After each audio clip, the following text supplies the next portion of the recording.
Oke, terima kasih moderator dan panitia atas kesempatannya. Saya diminta hari ini membawakan suatu topik dengan judul ECG that Emergency Room GP Should Not Forget. Ini topik yang menarik yang menurut saya sendiri masih terus belajar. Oke, sebelum kita mulai, saya ingin menunjukkan peletakan lead terlebih dahulu, yang ini biasa kita kenal, lead yang ditemukan oleh Einthoven, dan ada beberapa modifikasi dari lead yang kita perlu tahu untuk mempermudah kita untuk menemukan suatu kelainan ECG pada kondisi-kondisi tertentu. Misalnya ini pada pasien yang kita curigai Brugada, misalkan datang dengan riwayat keluarga yang Brugada sindrom, dia mau screening, ataupun punya riwayat dengan sinkopi yang tidak jelas penyebabnya, kita bisa naikkan lead V1 dan V2 ini satu kosta atau dua kosta untuk mendapatkan gambaran ECG yang lebih jelas. Misalkan gambaran ECG-nya pada awal seperti ini, kita bisa dapatkan gambaran ECG yang lebih prominent untuk Brugada syndrome pada jika kita menaikkan lead-nya pada ICS2 kanan kiri. Lalu ini peletakan ECG dari Fontaine yang lebih memudahkan kita untuk melihat epsilon wave, yaitu dengan cara meletakkan lead RA pada manibrium, lalu lead LA yang di tangan kiri seharusnya di prosesus siphoideus, dan yang left leg kita letakkan pada area sekitar ICS4. Dan kita bisa lihat gambaran di sini, gambaran epsilon waves-nya kita bisa lihat lebih jelas. Lalu yang ketiga, ini Lewis lead. Jadi kita bisa mendeteksi atrial activity yang lebih jelas pada gambaran-gambaran ECG yang dicurigai atrial flutter atau atrial tachycardia. Kita bisa lihat, kita bisa letakkan lead RA pada manibrium sterni, lalu LA-nya pada sternal border kanan, lalu di ujung kosta pada lead left leg, dan LL-nya seperti biasa. Ini kita bisa lihat gambaran flutter yang lebih jelas. ECG morfologi ini sangat penting kita untuk tiap-tiap segmen dari gelombang ECG itu bisa menunjukkan suatu kondisi tertentu. Misalkan pada gelombang P, kelainan pada gelombang P itu bisa menunjukkan kelainan tertentu pada jantung, juga pada segmen-segmen lainnya. Bukan hanya pada jantung, tapi bisa menunjukkan kelainan metabolik atau sistemik. Oleh karena itu, makanya ini pentingnya kita sering-sering melihat ECG dan latihan. Kelainan pada ECG bisa disebabkan oleh dua etiologi, baik kardiak maupun sistemik atau metabolik. Bisa pada kardiak bisa spontaneous arrhythmia, myocardial infarction, atau tanda-tanda inflamasi. Ini kasus, saya langsung aja pada kasus pertama. Ini wanita 35 tahun dengan berdebar-debar dan rasa melayang dan keringat dingin. Ada riwayat pingsan sebelumnya. Kalau kita lihat di sini, gambaran ECG-nya menunjukkan irama sinus dengan QTC yang memanjang, dan ada PVC R-on-T yang diikuti dengan irama cepat dari white complex tachycardia yang kurang lebih antara 200 sampai 250 kali per menit. Dan morfologi dari QRS-nya yang berubah-berubah, ini yang disebut dengan polymorphicity dan berubah terus. Ini yang disebut dengan torsa depois. Yang harus kita lakukan pada kondisi seperti ini adalah defibrillator, magnesium walk up, potassium walk up, lalu observasi di ICU, dan untuk long QT sindromnya sendiri, untuk mencegah event di kemudian hari, kita harus edukasi pasien mencegah penggunaan obat-obat yang memprolong QT. Lalu kasus yang kedua, ini laki-laki 54 tahun dengan chest pain, skalanya 9 dari 10, lalu diberikan nitrat sublingual di emergency, dan nyerinya berkurang setelah itu, lalu dilakukan ECG, dan dilakukan pemeriksaan enzim jantung, ternyata hasilnya negatif. Yang kita bisa lihat dari ECG ini adalah irama sinus, tapi kita bisa lihat bifasic T wave pada precordial lead khususnya di V5, V6. Dan ini jika disertai dengan tipikal angina itu suatu Whelan syndrome. Kebetulan ini Whelan syndrome yang tipe 2 yang lebih sedikit kita temukan. Dan ini suatu kondisi yang sangat suspicious adanya LAD proximal lesion. Dan angiografi dilakukan dan ditemukan subtotal occlusion pada proximal LAD dan dilakukan revaskularisasi. Ini contoh dari Whelan syndrome yang jenis satu lagi, dan ini tipe 1 di mana ditemukan deep symmetrical T waves di mid precordial di V2, V3, V4, dan ini paling banyak ditemukan pada Whelan syndrome, kurang lebih ada 75% kasus. Kita lanjut kasus ketiga, laki-laki 60 tahun dengan onset chest pain atau palpitasi dan sesak nafas.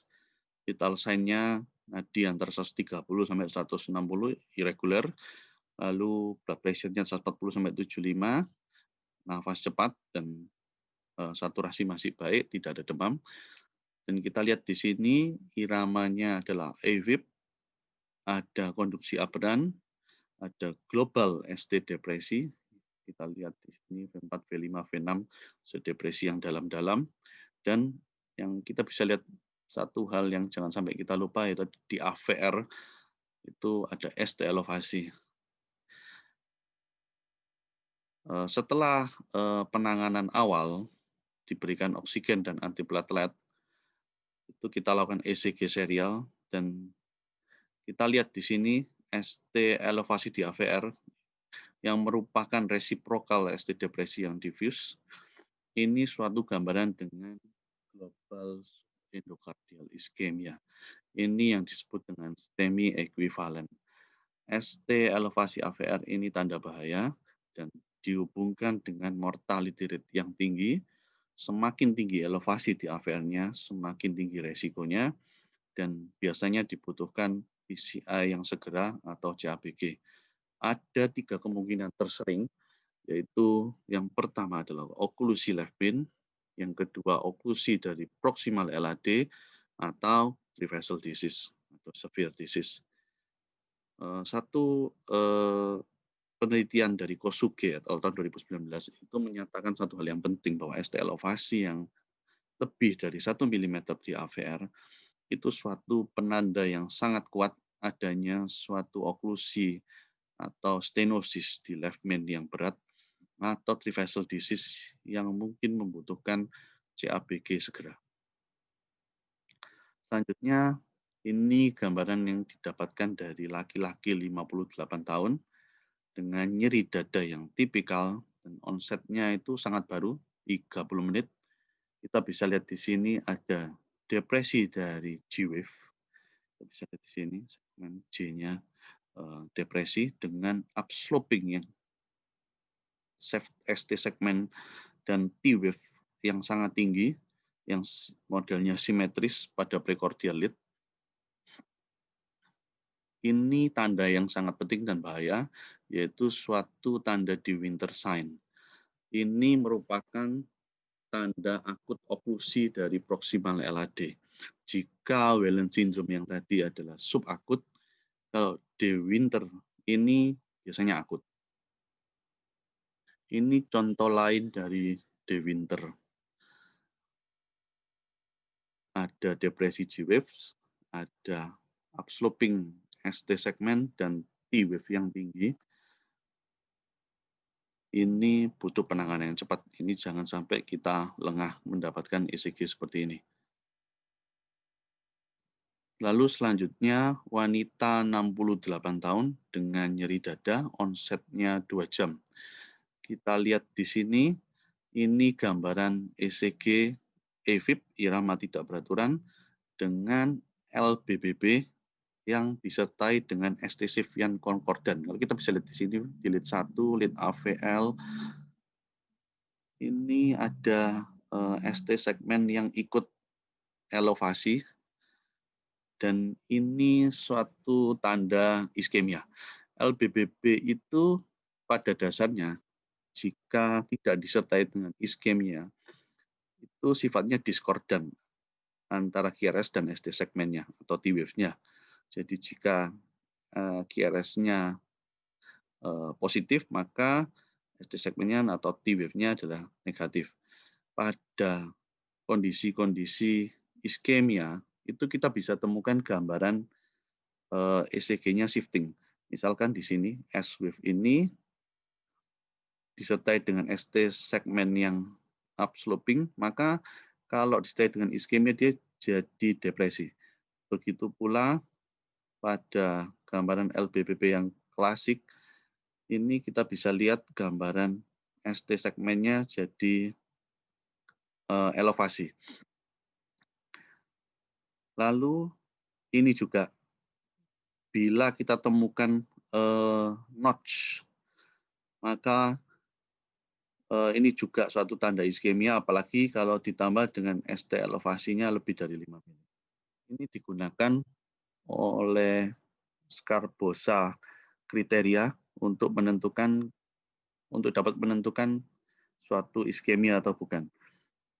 Ada 3.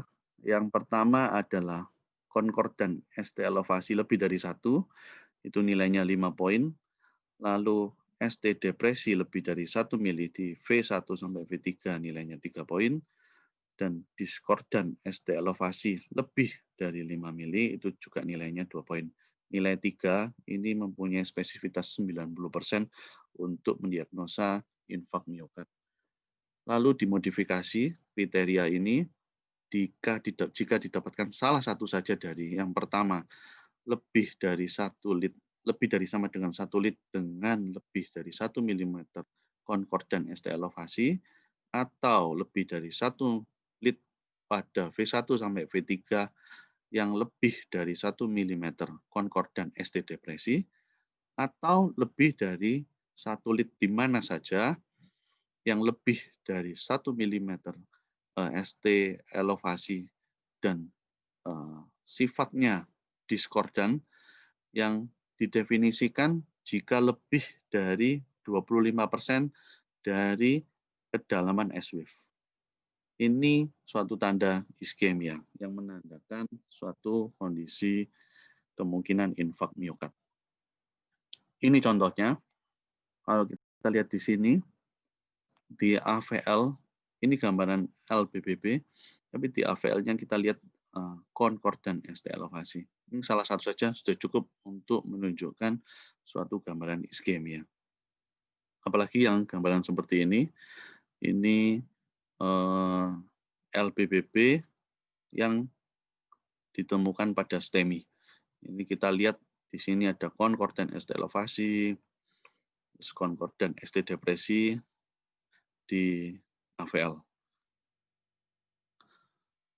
Kasus selanjutnya, ini wanita 40 tahun, demam, disertai nyeri dada dan batuk lama. Kalau kita lihat di sini ada gambaran ST elevasi yang luas, hampir di semua lid. Lalu bentuknya adalah konkav. Yang kedua, kita bisa lihat di sini ada depresi PR dan resiprokal depresi di AVR dan V1. Lalu bila kita bisa dapatkan spot sign itu gambarnya seperti ini, yaitu downsloping dari TP segmen. Ini suatu kondisi yang menyertai biasa kita temukan pada perikarditis. Dan perikarditis ini butuh penanganan yang tepat. Kadang-kadang kita bisa salah mencurigai sebagai suatu infak miokard.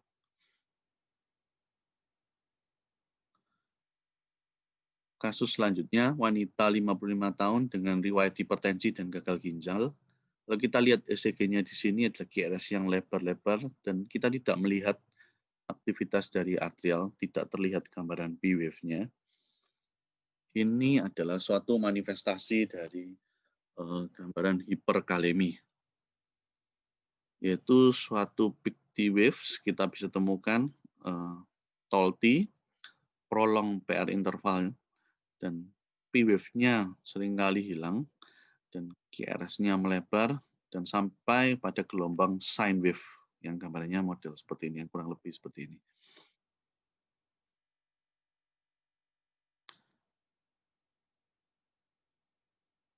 Lalu kasus selanjutnya, lelaki 75 tahun yang tiba-tiba sesak, pasien punya riwayat fraktur pada kedua kaki karena kecelakaan sekitar 3 minggu yang lalu, dan dia imobilisasi.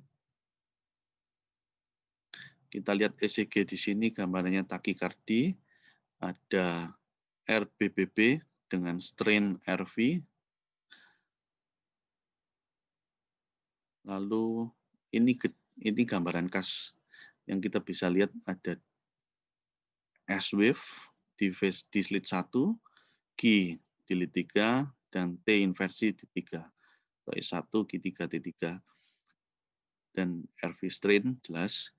Ini kalau kita lihat foto parunya, kita bisa lihat gambaran Westermarck sign, yaitu area oligemi pada paru sebelah kanan, dan disebabkan karena occluded vessel, yaitu ini kasus suatu emboli paru. Gambaran seperti ini dari ECG ini tidak banyak kita temukan, tapi ini suatu gambaran ECG yang sangat spesifik, walaupun tidak sensitif.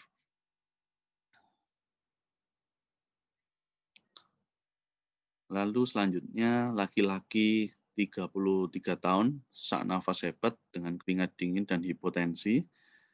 Pasiennya takikardi, gambaran low voltage dan electrical alternan kita lihat di sini, masing tiap QRS berbeda-beda. Dan gambaran foto toraksnya, ini pembesaran dari CTR. Lalu kita coba echo, kita lihat di sini. Ya, ini ada gambaran penumpukan dari cairan di perikard. Ini suatu kondisi kardiak tamponade, ini suatu kondisi yang emergency dan harus ditangani secara cepat. Selanjutnya, ini yang terakhir, laki-laki 27 ayat kejang, tidak sadarkan diri. Kalau kita lihat ECG di sini tampak seperti ECG normal-normal saja, mungkin bradikardi aja, dan tidak ada faktor resiko. Tapi kalau kita perhatikan di sini ada notch di lead inferior dan lateral. Ya. Juga. Ini ada ST elevasi juga yang tanpa disertai dengan reciprocal ischemia. Ini kita harus waspada, suatu gambaran early repolarisasi. Ini yang belakangan sedang banyak dibicarakan. Jadi early repolarisasi sendiri ini ada dua macam, yang dengan ST elevasi atau tanpa ST elevasi. Belakangan diketahui bahwa early repolarisasi yang tanpa disertai elevasi, ST elevasi, ini lebih berbahaya dibandingkan yang disertai dengan elevasi. Dan patofisiologi yang terjadi di sini, ini bisa disebabkan oleh karena adanya transmural heterogeneity dari action potensial yang menyebabkan gradien antara epikardial dan endokardium. Jadi terjadi suatu phase 2 re-entry akibat gradien tersebut yang menyebabkan terjadinya idiopathic ventricular fibrillasi. Ini salah satu contoh kasus yang saya ambil dari sebuah jurnal. Pada tahun 98 pasien yang sama, di ECG gambarnya memang kita lihat di sini ada notch, tapi tidak terlalu terlihat pada area lateralnya. Lalu pada tahun 2003 pasien datang kembali dengan riwayat berdebar-debar. Kita lihat di sini pada jam 6 pagi, notch-nya seperti ini. Di V6 sudah mulai berbeda dibandingkan dengan ECG tahun 98. Pada pukul 10 kita bisa lihat ada gambaran PVC, namun notch-nya di sini lebih prominent. Dan tidak lama setelah itu, pasien kan dimonitor, kita bisa lihat bahwa terjadi sudden VT. Ini yang disebut dengan malignan early repolarisasi. Oke, sampai di sini sebagai summary emerging emerging ECG in daily practice ini sangat penting.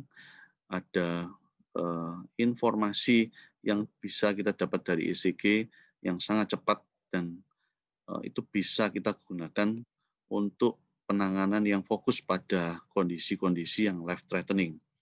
Dengan pengenalan ECG yang cepat, yang tentunya harus disertai dengan pengalaman dan latihan yang terus-menerus, maka penanganan untuk life saving-nya kita bisa tepat dan kita bisa lakukan rujukan yang lebih dini untuk kepentingan pasien.